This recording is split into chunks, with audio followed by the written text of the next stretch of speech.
Fourth fastest and still fourth overall on stage 5 were Andy Fenwick and Lee Tyndall in the Impreza. Getting more settled with the car with every mile, there will certainly be ones to watch as the championship unfolds. Just watch yourself up this one, please. 200 long, left 2, continues and tightens over bump. Continues and tightens over bump. 60. Bill. 100. Crest left 5. Crest left 5. 100. Long right 3 continues and opens over crest 30. Turn narrow left 9, no cut. Yep. And hairpin right, no cut. And left 3 opens and flat right 1, 50. Flat jump 50. Right 1, 60. Flat jump 60. 60 over here, turn right 7 on crest. Yep. And hairpin left, no cut. And right 7, no cut. And long left 3, very long, opens and crest tightens 50. Turn left 9, Burma Road. Right 1. 60, right 1 over crest. 40, right 5. Right 5 and kink, narrow right 9, watch this. No cut, and left 5 opens. And right 2 over crest and left 3, no cut. And a left 2, 40, long right 3, trees. Bob Fowden put in a 6th fastest time and remains 5th place after stage 5.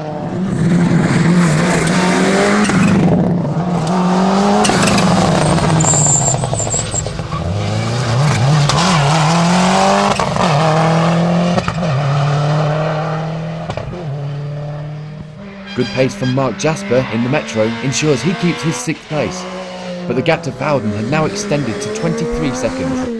The grunt of the 6R4 no match for modern rally car wizardry.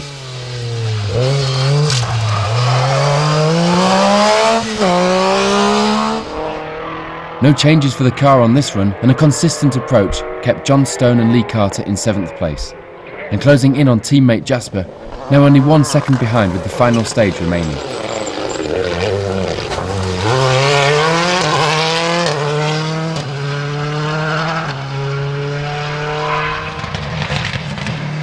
George Mackey was also gaining, closing the gap to Stone to just over 10 seconds. 8th after stage 5 and still pushing hard.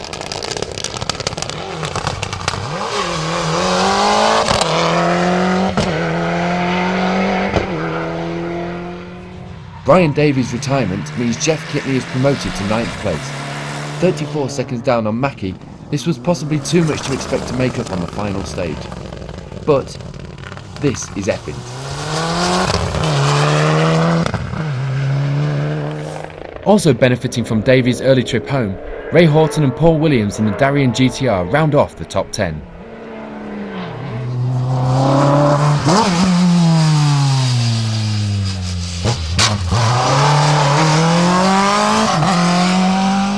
Bad weekend for Nigel Jones and Tracy Giddings, a mistake on stage 5 putting the car off the road and forcing the pair to retire. A shame as they had been improving as the day went on.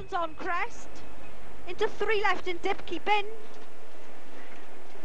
2 right and 2 right. 60 up, caution, no cut. 2 left over crest, no cut exit. Oh no, crest over. Done wrong then. I had done wrong then. You alright? Yeah, I'm right. Wrong then. I should have kept it. So with just 1 stage remaining, it's all to play for. Let's have a look at some of the finishers from this final showdown. Class N3 runners-up and 38th overall in their Honda Civic were Philip Merrills and William Kelly, but walking away with the class win was a fiesta of Richard Clues and Barry James, almost 4 minutes ahead in N3 and 33rd overall. Only one finisher in N4, Kevin and Nathan Davies taking the unchallenged victory and 24th overall. Martin Newson and Peter Morris finished 42nd overall and winners of Class A5.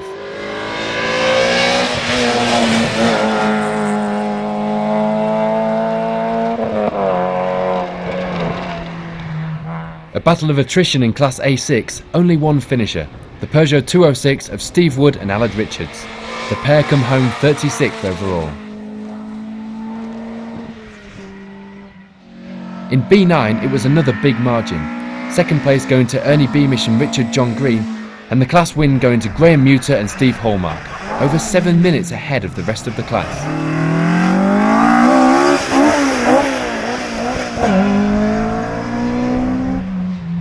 A close battle in B10 finishes with runners-up James Morgan and Byron Jones finishing just 24 seconds behind Steve Griggs and Sean Price in first place in the Nova.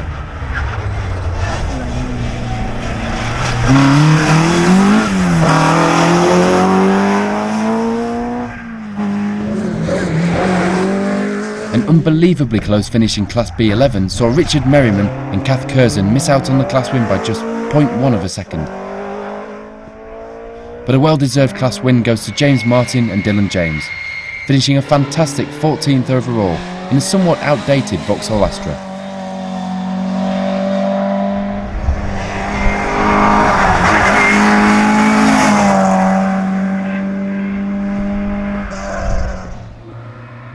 Class 15 runners-up are Martin Harries and Dilwyn John, with Will Arrow Smith and Mark Hughes taking the class win by over 2 minutes.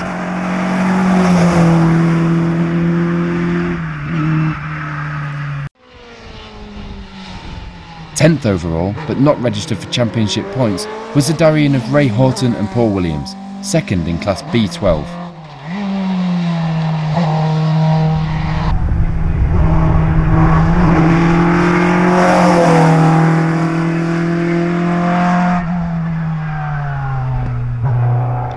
Jeff Kitney and Ken Gibbard guided their Mitsubishi Evo to 9th overall, third in Class B13. Another pair not registered for championship points though.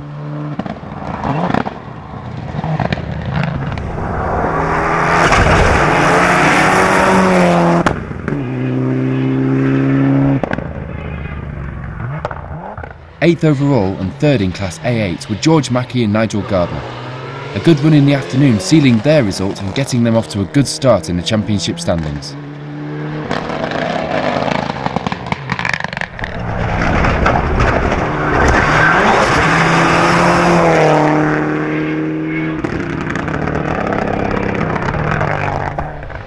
Mark Jasper and Don Wyatt ended the event in 7th place, second in Class B13.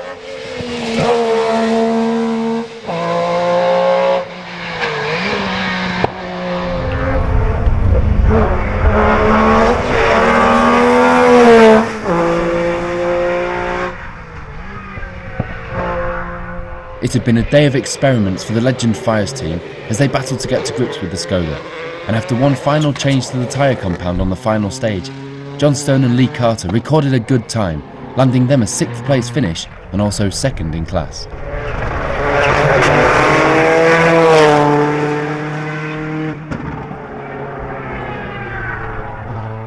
Consistency paid off for Bob Fowden and Paul Wakely in the Impreza, finishing the event with a win in Class B13 and 5th overall, but again not affecting the championship points tally.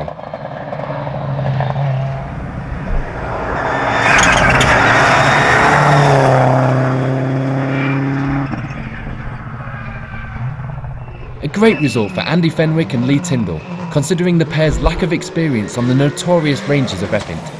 4th overall and 1st in Class B14.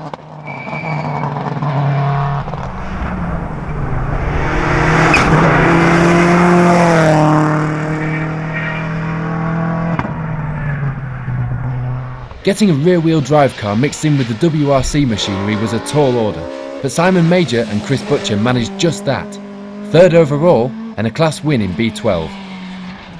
Classic scenes as a Mark II Escort brings home the silverware in another hard-fought rally at Epynt.